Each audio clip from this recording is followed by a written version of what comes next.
Subscribe करें हमारे YouTube channel साधना gold को और पाएं वीडियोस सबसे पहले। बेल आइकन दबाना ना भूलें। राधा कृष्ण बोलते समय राधा का नाम पहले क्यों बोलते हैं और कृष्ण का नाम बाद में क्यों बोलते हैं? राधे कृष्ण पहले राधा, सीताराम में सीता पहले, लक्ष्मी नारायण में पहले देवी का नाम फिर भगवान का क्यों?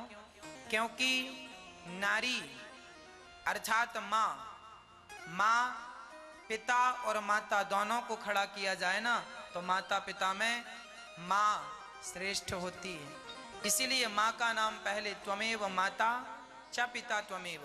माँ श्रेष्ठ पिता से श्रेष्ठ माँ होती है, क्योंकि माँ ही बच्चे को 9 महीने तक गर्भ में रखती है, बच्चे का बोझा उठाती है, माँ ही बच्चे का सारा काम करती है। माँ भोजन करने बैठ जाए उसी समय बच्चा थाली के सामने घुटनों के बल आकर छिच्छी कर दे, सुसु कर दे तो माँ को घिन नहीं आएगी। खाते हुए हाथों को धुलकर बच्चे की छिच्छी साफ करके और फिर खाने बैठ जाएगी, जबकि ये काम पिता नहीं कर सकता। जबकि ये काम यदि पिता कर सकता है तो बताओ, कर सकता है? नहीं कर सकता। तो माँ का जो त्याग है, माँ की जो तपस्या है, क्या वो पिता से ज्यादा नहीं है? इसीलिए माँ का दर्जा पिता से ऊंचा होता है। इसीलिए राधा माँ है और कृष्ण पिता है।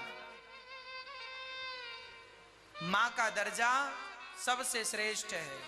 यदि मेरे सामने भगवान आकर खड़े हो जाएं और दूसरी तरफ माँ खड़ी हो जाए तो उसमें माँ श्रेष्ठ है। क्यों? माँ आप ना होती, आपने गर्भ में स्थान ना दिया होता तो आज मैं भगवान का दर्शन कैसे कर रहा होता? आज मैं जिस योग्य हूं, बोल रहा हूं, सुन रहा हूं, माँ की बदौलत।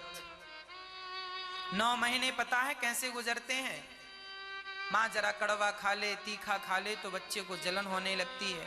इसीलिए माँ ज्यादा दौड़ती नहीं है, ज्यादा भागती नहीं है, इसलिए कहीं मेरे बच्चे को कोई तकलीफ ना हो जाए। जब तुम पेट में थे ना, माँ ने तब तुम्हारा बहुत ख्याल रखा था, और अब तुम पेट से बाहर आ गए हो, बड़े हो गए हो, पैसे कमाने लगे हो, तो माँ के उस बलिदान को शायद भूल गए हो। भूले ना होते तो कभी अपनी माँ को घर से ना निकालते, कभी अपनी माँ को अपशब्दों का प्रयोग ना करते। माँ का बलिदान लोग भूल जाते हैं। इसीलिए राधा पहले है, कृष्ण बाद में है।